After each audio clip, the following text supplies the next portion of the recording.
ఒక్కసారి కొమ్మూరి గోల్డ్ కి కాల్ చేయండి. తాకట్లో ఉన్న మీ బంగారాన్ని విడిపించి మార్కెట్ ప్రైస్ కి వాళ్ళు కొనుక్కుని మిగతా డబ్బులు మీకు ఇచ్చేస్తారు. ఓం గంగణపతే నమః, ఐం సరస్వతి నమః, శ్రీమాత్రే నమః, దుందుర్గాయ నమః, క్రీం క్రీం మహాకాళికాయ నమః. ఓం నమః శివాయ, శివాయ గురువే ద్రాం దత్తాత్రేయ నమః. యూట్యూబ్ ప్రేక్షకులకు అందరికీ కూడా నమస్కారం అండి.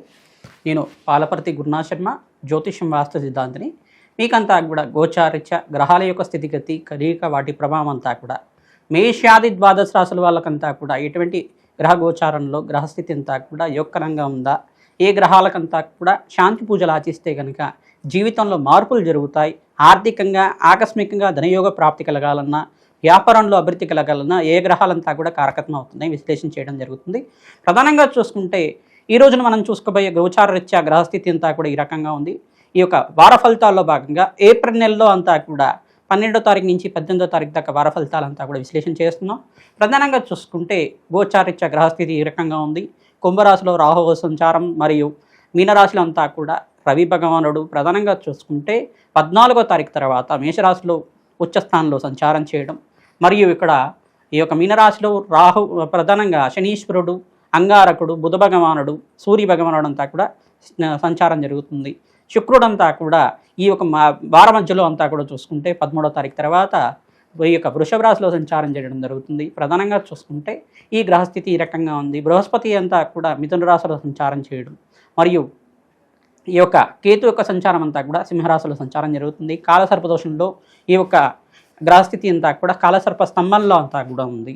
ప్రధానంగా చూసుకుంటే కొన్ని రాశుల వాళ్ళకంతా కూడా అదృష్టయోగం కలిసి రావడం కానీ, కొన్ని రాశుల వాళ్ళకంతా కూడా మిశ్రమైన ఫలితాలు రావడం కానీ జరుగుతూ ఉంటాయి. ప్రధానంగా గోచారిత్య గ్రహస్థితి ఏం చెప్తుందంటే కర్మయోగాన్ని అంతా కూడా చెప్తుంది. కర్మ ఫలితాన్నంతా కూడా అనుభవించే విధంగా, కర్మదోషాన్ని నివారణ చేసే విధంగా గ్రహదేవతలంతా కూడా ఈ యొక్క దోషాన్నంతా కూడా పరిష్కారం చేసే విధంగా ఉంటారన్నమాట. ప్రధానంగా చూసుకుంటే శనీశ్వరుడు కర్మఫలదాత, బృహస్పతి అంతా కూడా యోగదాత అంతా చెప్పేసి అంటారు. ప్రధానంగా రాహు అంతా కూడా కర్మని అనుభవించే విధంగా చేస్తుంటారు. రాహుకేతులు ఇద్దరు కూడా కర్మను అనుభవించే విధంగా చేస్తుంటారు. ఈ గోచారిత్య గ్రహస్థితులంతా కూడా చూసుకుంటే వీటికి కేంద్రంగా అంతా కూడా చెప్తూ ఉంటారు. ప్రధానంగా మేషాది ద్వాదశ రాశులు అంతా కూడా ఈ గ్రహస్థితి ఈ రకంగా ఉంది కావున ప్రతినిత్యం కూడా ఇష్టదేవత ఆరాధన చేసుకోవడం, పరమేశ్వరుడికి అభిషేకాది కార్యక్రమాలు చేసుకోవడం, గోమాత సేవ చేసుకోవడం వల్ల రాజయోగ ప్రాప్తి కలుగుతుంది. ప్రతినిత్యం కూడా దత్తాత్రేయ ఆరాధన చేసుకోవడం వల్ల కూడా మంచి ఫలితాలు పొందుతారు. దత్తాత్రేయాయ స్మరణ మాత్రైన సంతుష్టాయ నమః నామాన్నంతా కూడా జపాన్ని ఆచరించడం వల్ల మంచి ఫలితాలు పొందుతారు. ప్రధానంగా చూస్తుంటే సకల గ్రహ దోష నివారణ అవడానికి ఆస్కారం ఉంటుంది. ప్రతినిత్యం కూడా అమ్మవారి ఆరాధన, దేవీ భాగవతాన్ని పారాయణం చేసుకోండి. ఖడ్గమన స్తోత్రాన్ని ప్రతినిత్యం కూడా చదవడం కానీ చేయడం కానీ చేయండి. ప్రతినిత్యం కూడా కనకదార స్తోత్రాన్ని 3 సార్లు చదువుకోవడం వల్ల ఆర్థికంగా స్థితిగతులు పెరగడానికి ఆస్కారం ఉంటుంది. ప్రతినిత్యం కూడా మేము చెప్పే పరిష్కారాలంతా కూడా ఈ గ్రహాల యొక్క దోషం ఈ కారకత్వంగా ఉంది కావున దీనికి పూజ చేసుకుంటే మంచి ఫలితాలు పొందుతారని చెప్తుంటాం. తద్వారా మీరంతా కూడా శీఘ్ర ఫలితాలు పొందడానికి ఆస్కారం ఉంటుంది. అదృష్ట యోగము, ఆకస్మికంగా ధనయోగం, ధనప్రాప్తి రావాలన్నా, రాజయోగ ప్రాప్తి రావాలన్నా గ్రహదేవతల అనుగ్రహం కావాలి. తద్వారా నవగ్రహ ఆరాధన చేయడం వల్ల సకల గ్రహదోష నివారణ అవుతుంది. తద్వారా ఏ రాశి వాళ్ళకి అత్యంత యోగకరంగా ఉన్నాయి విశ్లేషణ చేయడం జరుగుతుంది. ప్రధానంగా చూసుకుంటే మిథున రాశి జాతకులకు రాశిలో అంతా ఇప్పుడు బృహస్పతి సంచారం జరుగుతుంది. ప్రధానమైన దోషకార్యం ఏంటిదంటే ఇక్కడ శనీశ్వరుడు కొంచెం మిశ్రమైన ఫలితాలు ఇస్తున్నారు. కొంచెం అంగారకుడితో పాటు కలియిక, సూర్య భగవానుడితో పాటు కలియిక జరుగుతుంది. 14వ తారీఖు తర్వాత 15వ తారీఖు తర్వాత రవి భగవానుడు అంతా కూడా ఉచ్చస్థానంలో సంచారం చేయడం వల్ల అధికంగా ఆర్థికంగా పురోగతి పెరగడానికి ఆస్కారం ఉంటుంది. అధికంగా లాభాలు గణించడం కానీ, ఆ యొక్క ఆర్థిక స్థితిగతులు మారడం కానీ, వృత్తిలో మార్పు జరగడం కానీ, స్థానచలనం జరగడం కానీ ఆస్కారం ఉంటుంది. ప్రధానంగా నూతన పెట్టుబడి పెట్టుకోవడం వల్ల 14వ తారీఖు తర్వాత నుంచి రాబడి అంతా కూడా మంచిగా రావడానికి ఆస్కారం ఉంటుంది. దూర ప్రాణాలు చేయడం వల్ల లాభిస్తూ ఉంటారు. మంచి స్టాక్ ఎక్స్చేంజ్తో మంచి లాభాలు గణించడానికి ఆస్కారం ఉంటుంది.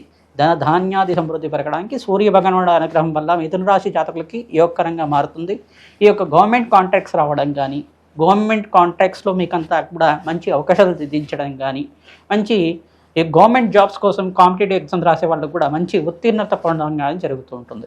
ప్రధానంగా చూసుకుంటే మిథున రాశి జాతకులంతా కూడా ఇక్కడ రాహుకి, అంగారకుడికి, శుక్రుడికి మరియు బృహస్పతికి జాతకరీత్యా యోగకరంగా లేకపోతే కనుక ఈ గ్రహాలకి జపాలు దానాలు చేసుకోవడం, అగ్నికి నవధాన్యాలు సమర్పించడం, నవగ్రహ శాంతి హోమాది కార్యక్రమాలు ఆచరించడం, నవగ్రహ దేవతలకంతా కూడా అభిషేకాది కార్యక్రమాలు ఆచరించడం వల్ల మంచి ఫలితాలు పొందుతారు. గోమాత సేవ చేయడం ప్రధానంగా చూసుకుంటే గోమాతకి ఈ యొక్క శనగలు, బొబ్బర్లు, ఉలువలు అన్నీ కూడా నానబెట్టినవన్నీ కూడా గోమాతకి తరచుగా ఈ యొక్క నివేదన చేయడం వల్ల, గోమాతకంతా కూడా పెట్టడం వల్ల మంచి ఫలితాలు పొందడానికి ఆస్కారం ఉంటుంది. ఆకస్మికంగా ధనయోగ ప్రాప్తి రావడానికి ఆస్కారం ఉంటుంది.